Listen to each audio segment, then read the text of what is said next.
Hello again. Well, this is the last panel, so basically everyone else has been preparing you for this one. And I'm excited to have this conversation. It's the intersection of health, wellness, and biophilic design. And what I'll do this time, I'll skip over the boring thing and I won't read your bios. But yesterday we were here, we got introduced to the idea of membranes. And this panel is a very beautiful demonstration of that. And so we'll work with the membranes. So we have Cheryl, mental health expert, who will be speaking on the psychological impact of biophilic designs. That's the first membrane, our minds, our psyche. And then the next membrane will be held by Levi, interior design. That's the next membrane, right? And then the next one is Jaime Velasco, architect and urban designer. So once we go past inside the house, we have the structure itself. We have the structure within which that structure exists. And then all of that is held, you have the blood, the fluids flowing through that of public health. And that's going to be held by Dr. Sylvia. So if we can go in that order and just tell us a little bit about what you do, and give us a sense of why you on this panel. No pressure. Good afternoon. Thank you, Kai. It's a pleasure to meet you. And all of you, I'm really honored to be part of this panel and part of this journey. Koi, congratulations. I had this conversation almost 5 years ago. So I know it's been a journey, and I am truly honored to be sitting here and advocating for mental well-being and biophilia. Psychology is a study of human behavior, and for me, it's been a journey as well, just trying to understand why do we behave the way we do. And the conversations that have happened since yesterday takes us back to our roots. And I remember when I finished my course and I kind of felt like, okay, there's something that is missing because I still don't understand why we behave the way we do. And I wanted to understand the family system, and I went back and did MFT, which is marriage and family therapy. But still sitting in the room, I felt like there's still something that is missing. And the environment where we grew up in, how we came to being, kind of gave me the answer. So I went back and I got to understand, what does trauma really have to do with where we are right now? And I specialized in trauma, so currently I am a specialist in trauma and trauma healing. And listening to you yesterday talking about the womb and being our first environment, and also understanding that we do get to give birth to children who have gone through trauma. So it starts from there. And so my journey has been like that to where I am currently trying to work with different like-minded people in trying to see how can we best be able to build a trauma-informed community so that we do come up with a generation that is healed. Because a lot of us behave the way we do because of the wounds that we've carried from our childhood experiences. And for me, these 2 days have been quite an eye-opener because biophilia, my definition of biophilia is connection and nature. And in my line of work, almost 9 years of experience right now, I have come to learn 3 things. The human need. It's number 1, the need for connection. When we get to authentically connect, we are able to experience that sense of belonging. And when we are tapping into the nature, that is what we are looking for. That's what we are seeking, a sense of belonging. And that is why you find a lot of us, we're going back to our roots, what does my name mean? What did my grandparents think? What did they do? How are these fields or our rural home, how has it contributed to the person that I'm becoming? So connection becomes one of the innate needs of human beings. The second one is the need for us to be seen. And so when you are seen, what happens to you? You're able to thrive without any limitations. And so we walk through this earth, a lot of us, without having been seen. Within our first home environment, if we sit here and we do a nurture group and we start opening our hearts to our experiences, I know a lot of us have wounds out of our childhood because we were never really seen. And if you were not seen, then you were not given the kind of attachment that you should have grown up with. So for me, that is the number two need that I have discovered so far that we have as human beings. The third one is the need for us to be heard. When you get heard, then you're given a voice. And when you have a voice, you are able to advocate for your needs. You are able to advocate for others. And that, for me, has interconnect all these with what we're talking about nature. So how are we going back to our roots? How are we getting to connect? How are we allowing ourselves to be seen? And if Koi had chosen to keep this to herself and not engage all of us in this conversation, we wouldn't be here. She used her voice.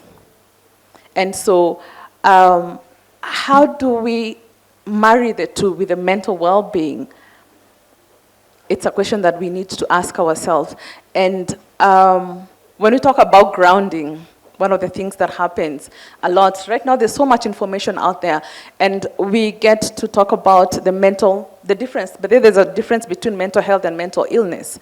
And so right now we talk a lot about mental illness. So we talk about what is under the DSM-5, the ADHDs, the depression, bipolar, all those, the disorders that we know about. How did we get there? It goes back to our environment. One of our friends here from Uganda asked a question yesterday that how do we deal with these allergies? And to be honest, right now we have children who are born with all these different kind of challenges, let me call them that. But when we go back, it is all about the first environment. What have we tried to really shield them from, as opposed to what we should have exposed them to, and help them to build that immunity so that they're able to grow the way we grew up. I started hearing about eczema when I started having kids. I didn't know anything about that.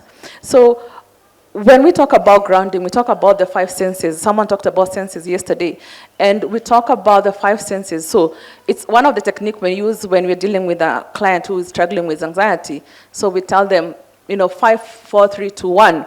So you count that backwards. So what are the 5 things that you can see?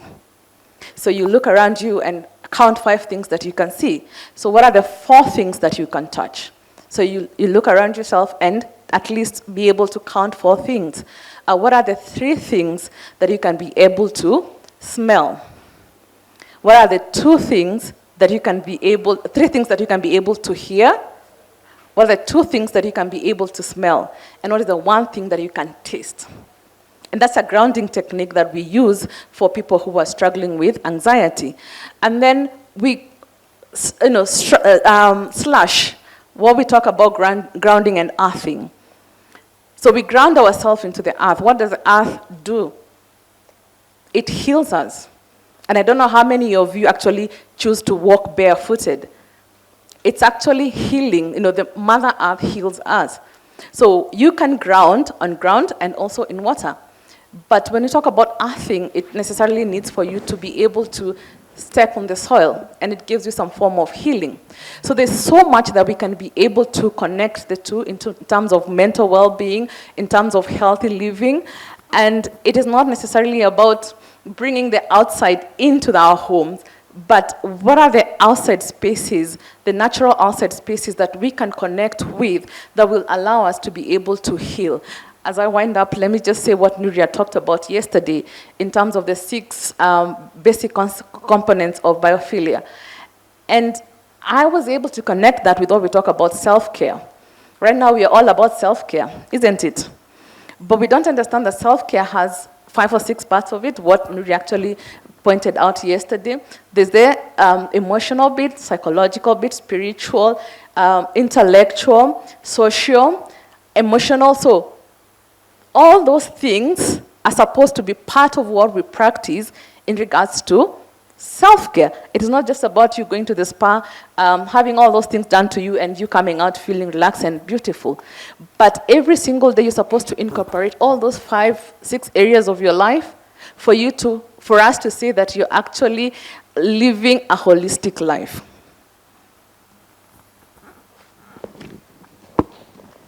Thank you so much. And way back when, I was a psychology student, and I remember one of the things that was a big deal was the debate of nature versus nurture. And I think what we're saying right now, what has been the truth is, the moment we cast them against each other, we've created a problem that did not need to be created, because we are indeed made up of the two. And that's exactly what biophilia is.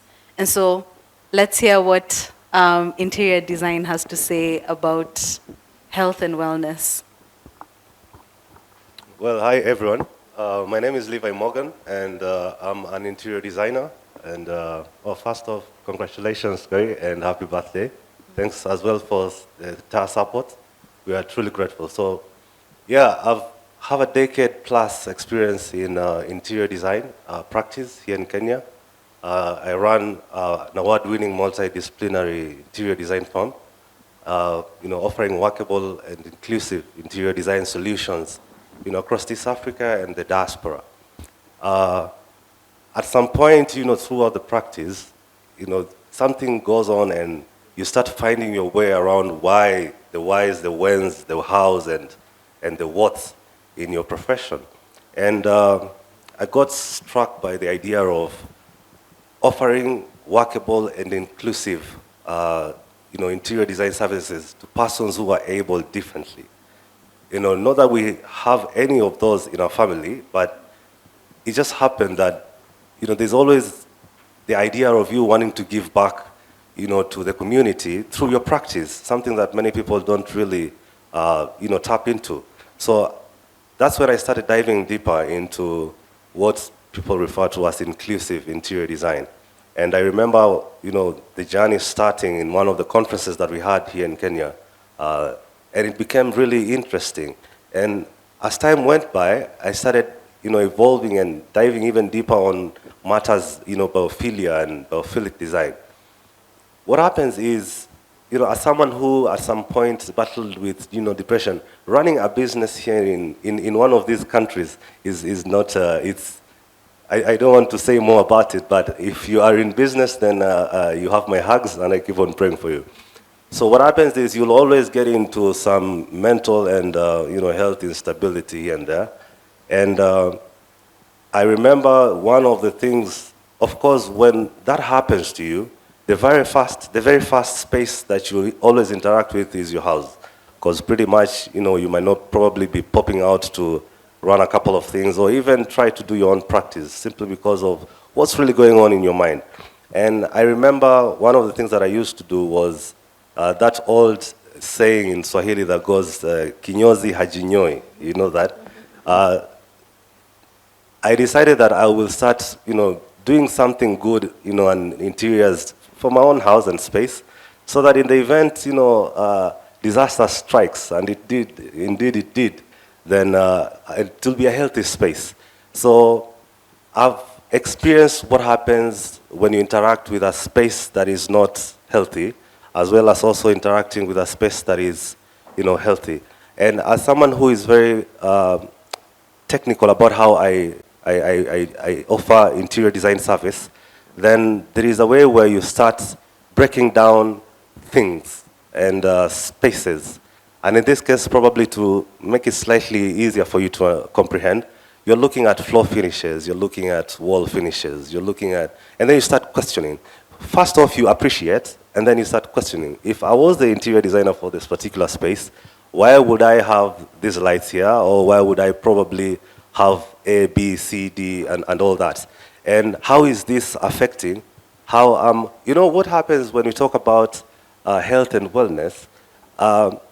You know, they look like big words, but it's pretty much a day-to-day experience. When you came here the very first time, how did you feel? You know, right at the reception area, or when you just dropped by? And when you continued with the conference and experience, the primary user, the secondary users, the tertiary users, all these are some of the things that we have in mind as we approach the interior design profession towards awarding workable, inclusive, biophilic solutions towards promoting health and wellness. So over and above, as you continue approaching the interior design practice, especially from a business perspective, as you start off, you know, you have numbers and figures and profits that you're thinking about. But as you continue diving deeper and getting rooted to an understanding of why you're doing all these things, and especially when, and I always say, if you want to find the greatest satisfaction in interior design, is to award persons who are able differently a similar experience as that which you experience every day. I'll talk probably more about it and some of the projects that we had the opportunity to render this particular solution. And it's amazing when, you know, every single day when we look at things that approach life, we almost get used to it and take it for granted. Like I can see you, I can see color, I can, you know, smell this, I can touch that. There are people who don't have all that every single day. Here I am, tasked and, you know, awarded the talent and the experience to be able to offer the same experience. One, am I offering it? Two, am I offering it well? And three, is the person at the very end of the day feeling satisfied, even twice as much as I do? So that's all about why I'm here. And probably to, you know, finish it off at this particular point, I always have this mantra, trying as much as possible to die empty. Whatever I'm learning, whatever I'm appreciating, whatever I'm, you know, experiencing, I want someone to experience the same and even twice as much. I remember one of my colleagues told me, you put these projects too much to heart, and they'll ruin you one day. And I'm like, I don't see any other way, because I get right into the space as if it's mine, and try to fuse the taste preferences, needs, and desires of my recipient or my client as the primary user. Look at the secondary user, probably the visitors. Look at the tertiary users, probably the workmen and all that. And probably the future user in the event, probably they sell that space or somebody else comes over. So it's really a huge responsibility as an interior designer that we have every single day, just way above color, curtains, and all that, you know, songs that we keep on singing every day. Yeah. Well, you said the Kiswahili saying of kinyozi hajinyoi, right? That's Sure. That's how it goes. Yeah. But in you telling your story and your origin story of biophilic design in your work, I had healer heal thyself. Because it's in being unwell, it's in finding yourself in a space of dis-ease that you looked at your environment and you're like, okay, now we have to figure something out. I need to be well, so how do we do this? And then from that, has developed something that now serves beyond you. And that's made me think of, I mean, what is health in essence? Health is the state of regular, consistent healing. It's that regenerative state of you heal, you acquire disease, or you are in a state of disease, you heal, so on, and it's cyclic like that, and then we have health. And so I'm curious about that, Jaime, in your work. How are you designing? How are you approaching that in, you know, the different projects that you do? What does meeting that cycle, that state of health, of returning and departing from it, you know. How are you considering that as you design the spaces that you do? Thank you.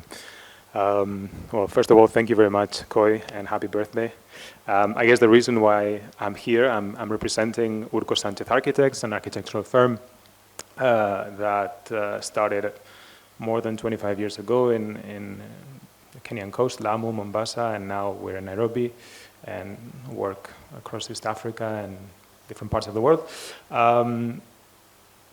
I guess what differentiates us, or what makes, I think, unique or a little bit different from other firms, perhaps, is that we take a lot of time thinking about the context, and the context understood as different factors. In this particular case, or relevant to what we're talking about, there's two aspects there. First of all, the aspect of nature, the aspect of the natural context, the landscape, and also the social context. No? Like a lot of the panelists before have been talking about African roots, vernacular architecture. My colleague here is talking about like users. So I think that's imperative. That's what makes, in my opinion, good architecture, a context-driven design, a design that understands the context very well. In the case of health, no, and to try to answer your particular question, it's complex, no, and it's almost impossible to arrive nowadays to a perfect design that achieves a healing architecture. Believe it or not, pretty much, I think every one of us live in toxic environments. Our houses, our schools, our cities are toxic, no? They make us more ill, allergies, all of this. So how do we revert this? It's a big challenge, no? We have to work with so many different factors, no? Like what is the available industry? What can we do? What is the budget?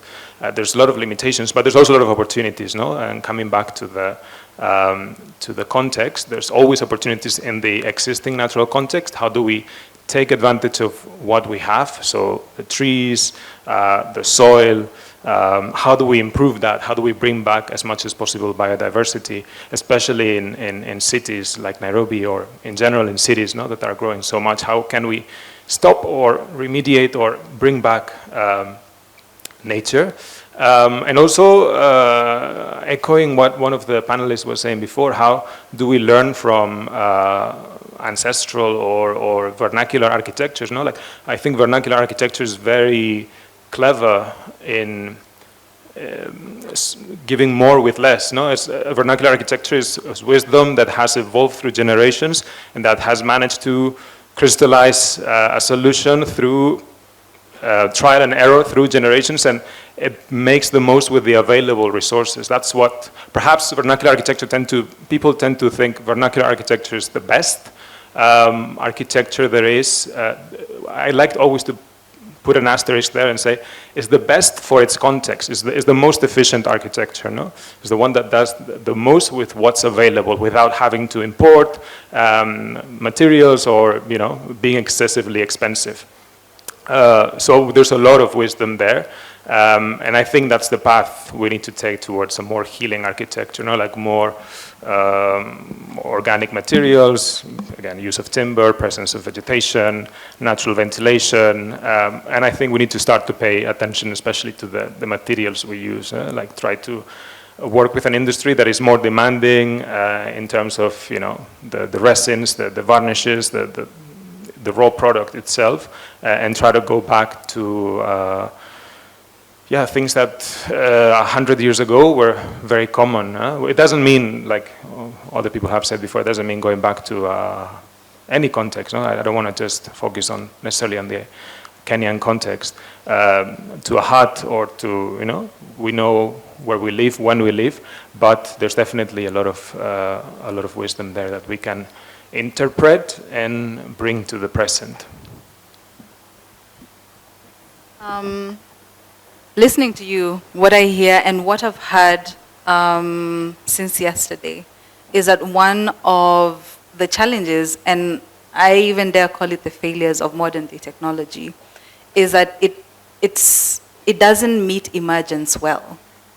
And I think about the pandemic, for instance, and someone quipped earlier about how we all just needed to be stuck in our houses and biodiversity was thriving again. You know, it was at the very least. I mean, we had rivers that cleared up that had never been, not in our lifetime, been clear, and they cleared up in, what, it didn't take too long.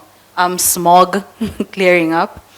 And so I think about one of the things that I think about with vernacular architecture is that, you know, if something came through and a wall was torn down 2 days, you know, a wall is back up, you know, and we've lost that ability to meet emergence. And so now thinking about public health, thinking about, I think the pandemic is just a good example for one of the ways that architecture and the way we're interacting and the way we are building up our environment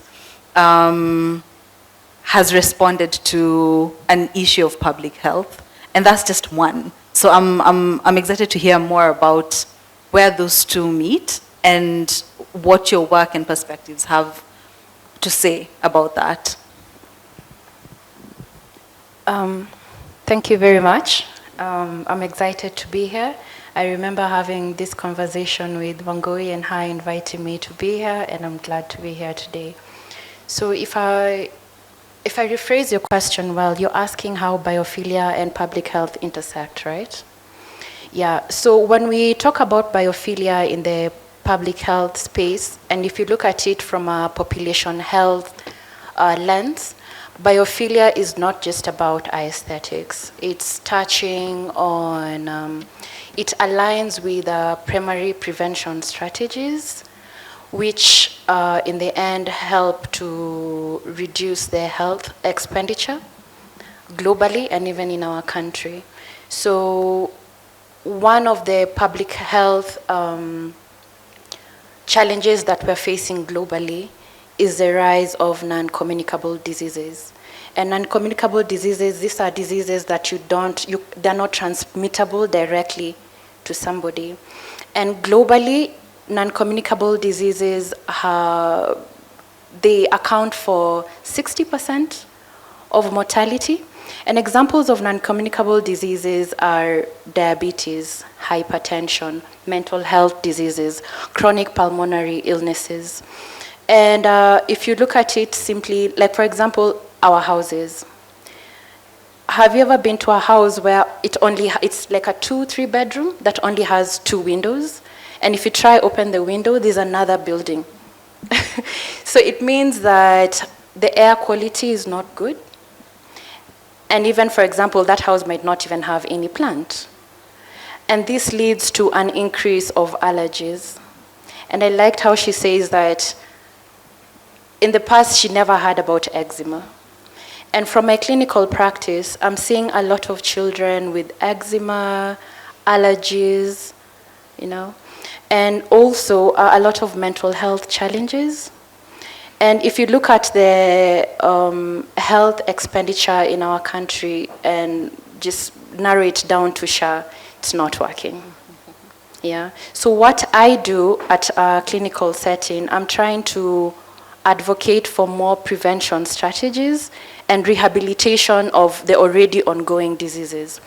Do you know now, like when we're talking about diabetes, we're talking about diabetes reversal.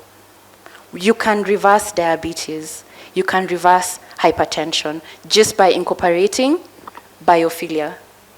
And how this can happen is studies have shown that areas that have more green spaces, the prescription of antidepressants is low, right?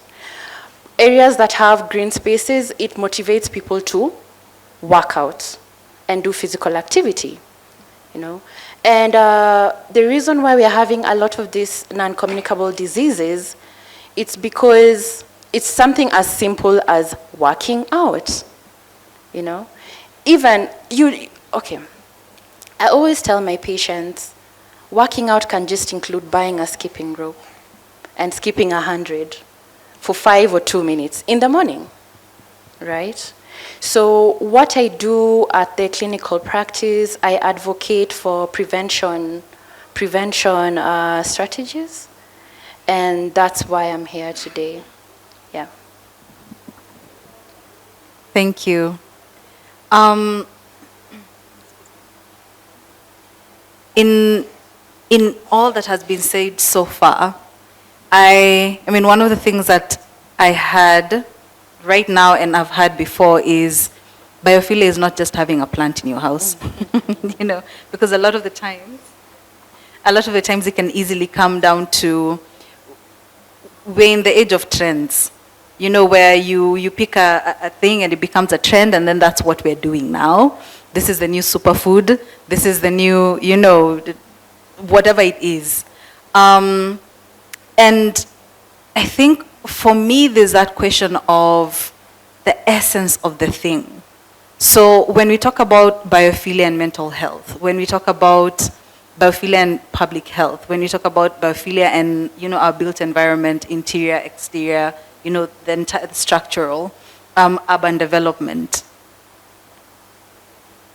what is the essence of the thing? Yes, let's have plants. But if you have a plant if you have parks that you're not interacting with, then, I mean, they're contributing to the health of the air, you know, but then if we're not taking the time to, like, take that scenic route and walk through the park, hopefully hautapigwa ngeta. But, you know, if we're not interacting with them, because that's the other thing that easily happens, is that we have these spaces, we have these ways that we can be, and we have these ways we can construct, but how do we also increase our interaction with them, how we engage with them, the quality of that engagement? Because I think in many ways it comes down to that. There's accessibility, there's engagement, there's choosing to engage. You know, so what is the essence of this thing? You know, and how do we interact with it in our built environment from a mental health perspective, Cheryl? For me, I'll double it down to choices. Everything we do in life, it's about choices. And let's go back to what happened during COVID. And we were in our houses. And we interacted with nature a lot because we were told, go to open spaces, you know, keep your distance. And we did create an environment that was healing us. We chose what we were eating. You know, we did the ginger shots and everything else. We were going to the market, trying to build our immunity because we were scared of getting sick. We were scared of what we were seeing happening with those who actually got COVID. But my question, I think I will just pose it back to all of us, is how are you creating your environment to be able to heal you and the people around you? Like I said earlier, it's not about you bringing biophilia in your house. It's not about you bringing the plants in your house. It is about you interacting with the different aspects of nature that will actually foster healing, you know, towards what it is that you're struggling with, because we all have different challenges. And I know we've been watching these, you know, TikTok videos, and the statement that most of them end up with all these concoctions and everything that they're doing natural is, if nature did not make it, then don't take it. If nature did not make it, don't take it, isn't it? So going back to our roots and going back to what worked during our parents' time, those concoctions, you know, those natural foods that we are running away from. And of course, I understand the dynamics of our lives and how fast-paced our life are. But at the end of the day, we are hurting ourselves. We are hurting our children, for those who have families. We are building our bodies with things that we were never supposed to consume at the first place. And so when I hear Sylvia talking about prevention, it is possible. Even in the challenges, you know, because mental health has become an epidemic we saw it during COVID now, it's more pronounced. We did not expect we will get here. And of course, for us in this profession, we are shocked at how fast, especially the mental illnesses that we are dealing with at this particular time. And if I may say this, sometimes we get diagnosed with these mental illnesses. We have people who have been diagnosed with ADHD, bipolar, depression, and it is because of a lot of things that we've gone through. But when that happens, that's not your identity. It's just the same way where you will be diagnosed with malaria. And you get to find ways to heal from that. But a lot of us are identifying with those mental illnesses. And we want to occupy spaces because we have this disorder that we are struggling with. Instead of us looking at how did I get here? This is how I operate because this is how my brain is wired because of this type of ADHD that I have, because of this level of depression that I have. How do I get myself out of this? What do I need to do? Do I need to create an environment? Because you look at your space, it determines 100% your mental well-being and your physical well-being. Going back to our small environment, how are we going to start creating an environment that will heal us? An environment that, even for me now, coming out and trying to create these trauma-informed communities, it's not everybody who will go for therapy. I'm a therapist, of course I want clients. But at the end of the day, how are you going to support them not to get into your therapy room? How are you creating these trauma-informed programs or communities that even when someone comes that with an issue that they don't want to voice, they can be able to find healing within that space? Reason why we go to Karura, we go to walk there. Reason why we are going to rage rooms now. Reason why we are finding food that will be able to heal us and comfort us. Reason why we are going to spaces and listening to music or listening to things that are going to calm our minds. I was telling Mercy the other day that one of my to-go-to thing on YouTube now when I want to go to sleep is the rain. You know, and it calms me and I sleep. So what are we doing to be able to ensure that we are not taking some of these disorders as our identity? We are not branding ourselves with them, but we are trying to prevent or get ourselves out of systems that are causing those depressive episodes, those manic episodes, you know, that be in a state of anxiety all the time. And as much as we talk about Gen Zs and how they approach things, I love their attitude towards things. Now at office spaces, they're asking for a mental wellness day, a mental health day. You know, if it is too stressful for them, they're able to walk away. They are not like us, our parents who stayed in environment that are toxic because of the pay slip at the end of the month. So yes, we can really champion, we can really revolutionize this by choosing to own our space and going back to the basics, because light is important. Natural food is important. When we talk about how we interact, I like this logo, by the way, the spiral. I don't know whether you know its meaning, but it talks about evolution. It is not rigid, like the loop. So this talks about evolution and accommodating other aspects of it that will be able to spearhead that evolution. So in terms of mental well-being, how can we start with ourselves? And allow me to end with this. We keep saying in our profession that you cannot take a person to a place of healing if you've never been there yourself. So even as much as you want that, you're looking forward to be able to talk about biophilia, you're able to talk about wellness, you're able to talk about nature, you're able to talk about regenerative. Have you been there? Do you know the challenges that happen within that space? Before you start holding someone else's hand and wanting to walk with them. So you have to go there. So it should be our way of living, our way of life.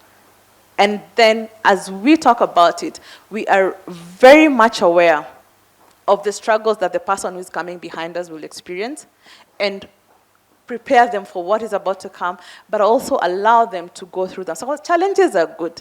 We learn from them. So what are we doing with our spaces? What are we consuming to be able to get ourselves out of that loop, out of that cycle that we are talking about right now in terms of mental well-being? Thank you. It sounds like some of what you're saying is we already have the solutions. And thinking about all these new conditions that we have, that have emerged in the last couple of decades, I've had people who argue that, these are conditions that have not existed before, or if they have, very, very small scale. So then we must innovate for them. We have to create new solutions for them. Is it possible, and this is to you, Sylvia, before we go to the other panelists, but is it possible from the zoomed out perspective that you have, is it possible that it's really that simple? That we just need to remember what we've forgotten, that we've had the answer to these, questions all along, and it takes a garden, it takes interacting with light differently. It takes interacting with the earth differently, and by the earth I mean soil. It takes interacting with air and airflow differently. Could it really be that simple when when suicide rates are going up, when now we have conditions that, are baffling even scientists, to some extent? Could it really be that simple? That's a good question. Yes and no. Because you have to remember that our bodies are always evolving. And our body is like a machine. And for example, when it comes to food, these days we have a lot of refined food. And the chemical aspects in the food are rewiring our bodies. And studies have shown that doing something simple as going back to cook in a nyungu and eating organic food can reverse diabetes. Incorporating fiber and fruits in your diet can heal your gut, and gut leakiness has been associated with mental health. And there are some people who've been diagnosed with depression, ADHD, and with further research, we've noticed that they're just gluten intolerant. Because gluten is pro-inflammatory, and it will go and mess up your gut lining, and the toxins from that, through the nervous linkages in your body, will affect how your mind is. So it is as simple as that. It is as simple as doctors incorporating prevention strategies in their curative measures. When you have a patient who comes with hysteria or diabetes, do we take time to educate them about food? So it can be as simple as that, but it's also complicated because if we're talking about biophilia, it can't exist by itself. You have to talk about biophilia, link it with food, nutrition, link it with farming, because as you can think that you're eating vegetables, but that tomato that you're eating has been sprayed with pesticides. So it is as simple as just changing how we eat, but it's complicated because it takes different disciplinaries working together. It takes the farmer working with the doctor. Because, did you know farmers use antibiotics? And once you eat that chicken or that beef, it will lead to antimicrobial resistance, which is the next boogeyman that we're going to be talking about, because we are no longer producing new antibiotics. And we're having an increase in AMR, antimicrobial resistance. So the solution is simple, but the complications are bad, because dealing with the complications is going to be way difficult than eating healthy. Yeah. I'll sort of circle around the nyungu. You'll forgive me, my name actually means well-pressed pot. So that happens to come with that. This one is for you. I'm curious about your grandmother's house. And just like the nyungu, have there been things that you have found? It could be your own grandmother or someone else's, but you know what I mean, yeah? But are there things that you're bringing back into your practice now, that are ways of approaching interior design that might be considered old, could be considered odd even, but wisdom from your grandmother's house? Have you found, have you looked at that, or even in your memory, looked at some aspects of grandma's interior design and found that there's something from that space to bring back into this modern times? And I think the first thing that I think about is how over-sterilized our spaces are becoming. So I'm curious about that. Well, thank you. First off, I'd say spaces are the primary influencers of health, wellness, and mental health. Ask yourself why, when you want to unwind, you go to probably a hospitality space. You go to take a holiday and stuff. And pretty much why is that? Because the ambience, the experience is different from your day-to-day experience. I'm looking at health, wellness, and mental health as something that is not just switched on and off, but rather a continuous radiation, if I were to look at it that way. How? And this is a call to interior designers, because I feel we have a very huge responsibility on each and every space that we tackle. I remember I started, and I'll get back to the grandmother bit. We are born town, so it's an interesting question on my end. But what happens is this. I started off with a very small space, that's one of my initial projects back in the day, a decade ago. And, looking at, someone calls you and tells you, hey, design, this particular living room, to now, dealing with 10 floors and 50 floors and stuff like that. It's a different experience altogether. But what happens is there's something that is very constant. And the constant bit is ensuring that the space that you are finally ushering or awarding your client is that which ticks a couple of boxes, if not all the boxes, okay? We're looking at a balance between the final experience. We're looking at a balance between material choices, sourcing, the budgets and everything, but also most importantly, the final outcome of that space and how it influences, like I mentioned once again, the primary, secondary, and tertiary users, especially when we're looking at commercial spaces. These are spaces that are used by all at different seasons of life at different times. It's a very huge task to be able to harness and offer a solution, which in this case people call design, what do you call this? It's design for all, okay? It's an interesting principle as you continue to unravel the mysteries of creating a space that will award maximum health and wellness, levels. Now, when you look at space and you're hoping to be able to offer workable and inclusive design solutions, there are so many factors to consider. One of the things I always say is, and that's where now my grandmother's house comes, around. It comes from a point of functionality. The space planning, for the guys who pretty much will understand the technical aspect of it.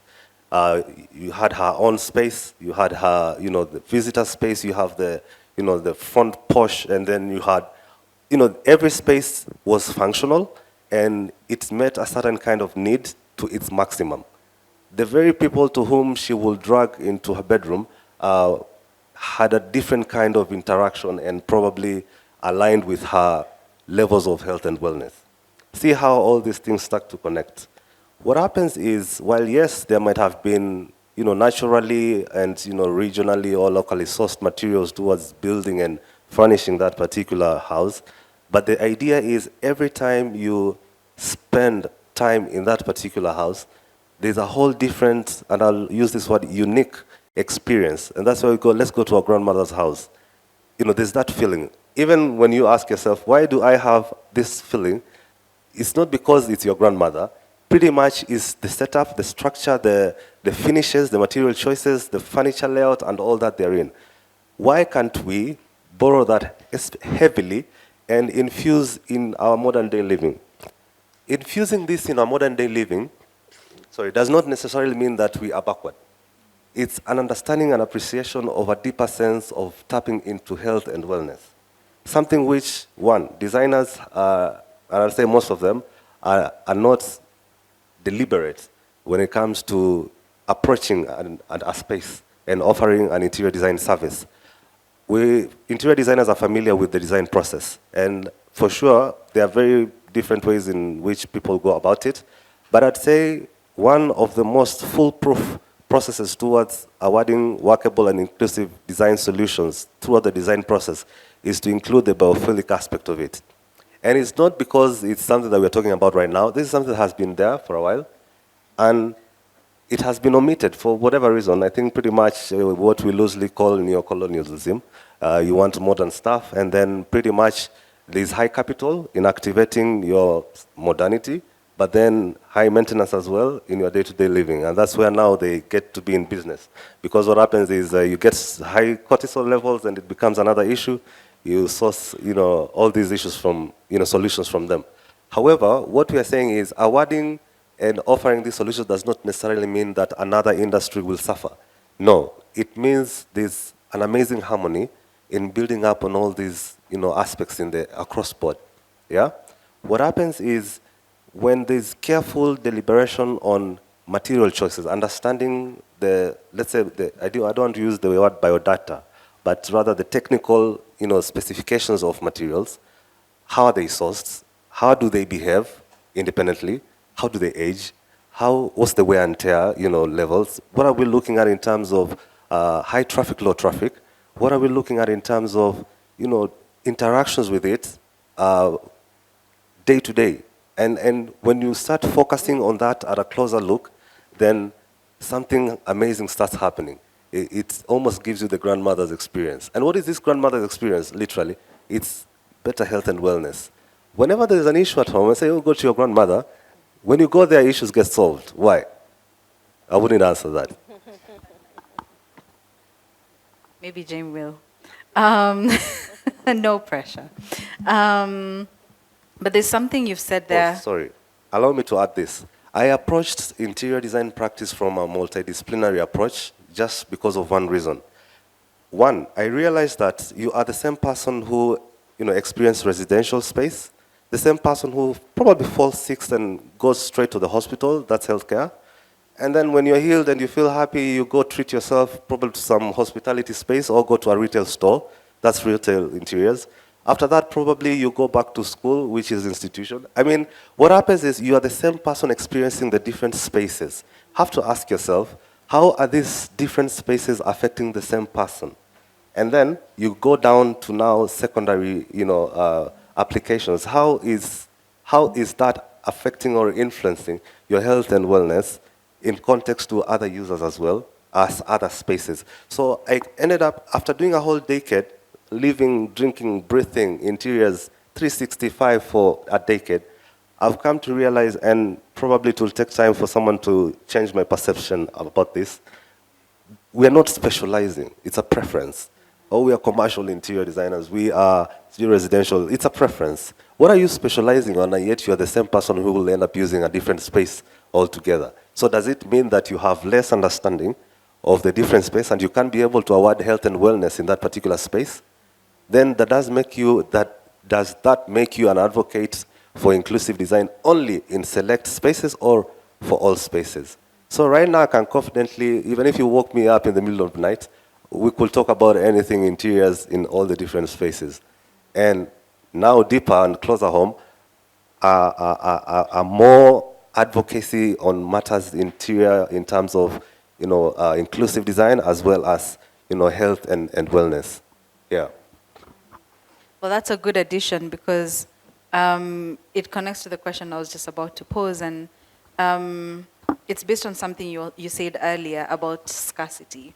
And I see now that one of the challenges we're experiencing in our modern day, the reason why we have to create a biophilic design expo is because of that separation that we've created. And that's between ourselves first as aspects of nature, because we talk about nature as this thing over there, as a garden we go to, but we are an expression of nature. And so the first point of separation that happened was us with ourselves, with the aspect, with our way of being naturally.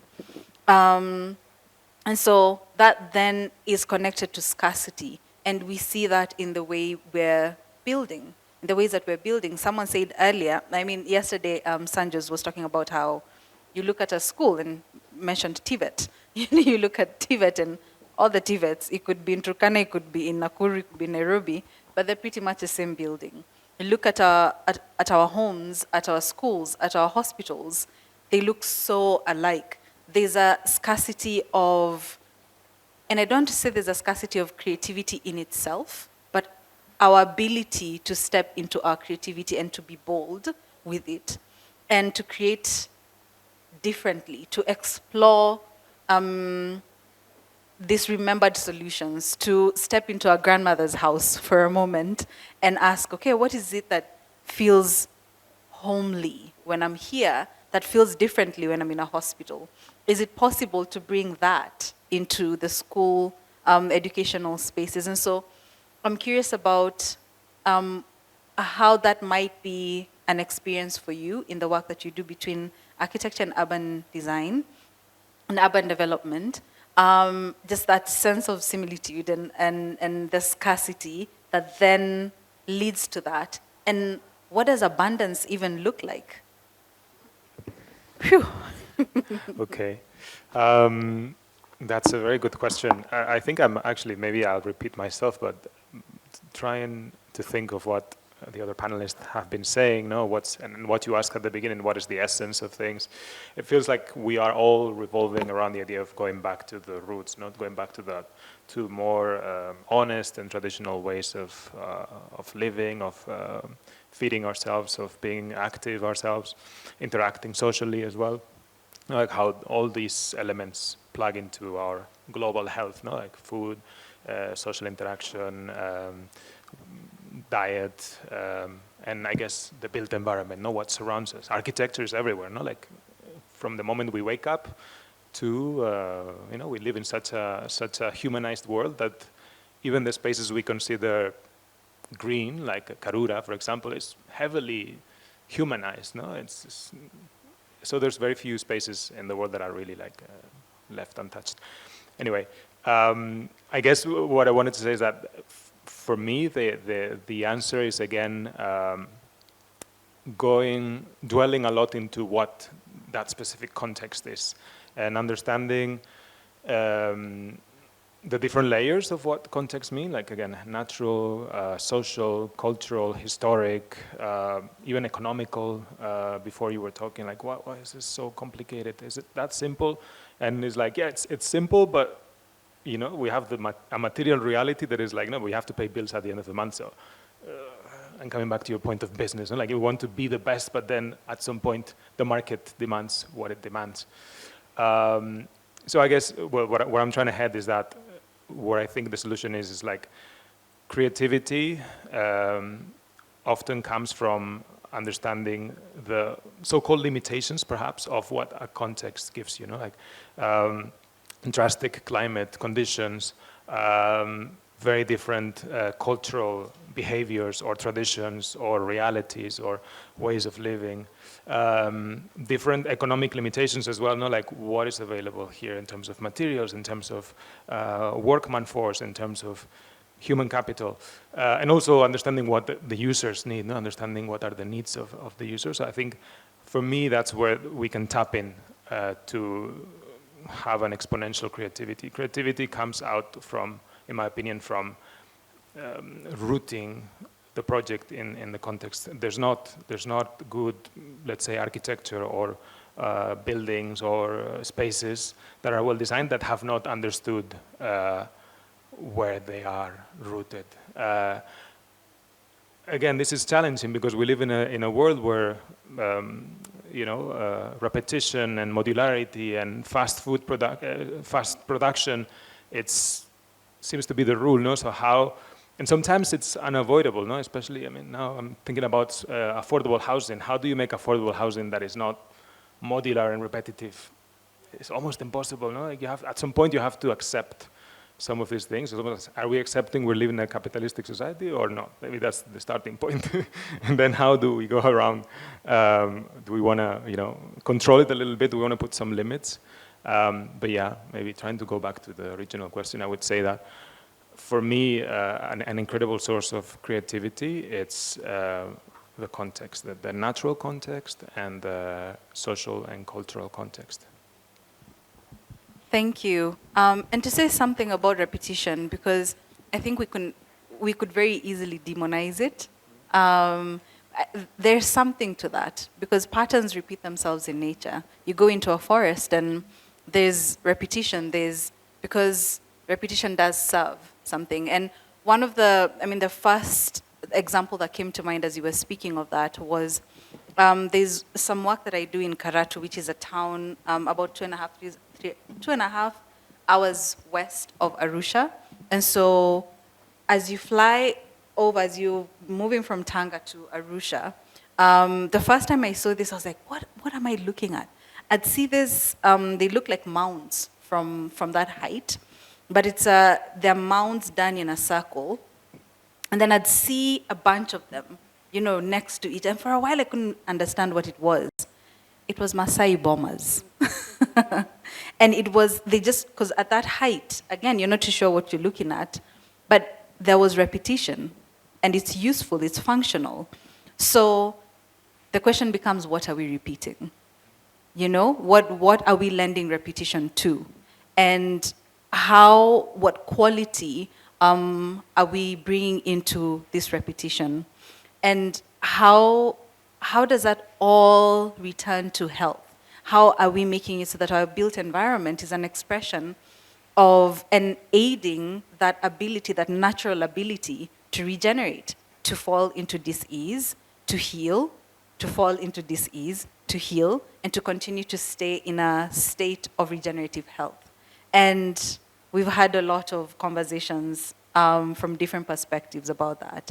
But it seems to me that we keep returning to that. How can we do that? And I think in listening to you, I hear the note of that is the essence of the thing. How can we be in good health? How do we build for good health in all the aspects of our existence? What does thrive look like? And I believe that to be the essence of biophilic design. But don't trust me. Go do it. Tell me how it goes. So we will end there. Thank you so much for your perspectives, your voice, and sharing your experiences with us. Happy birthday, Koi.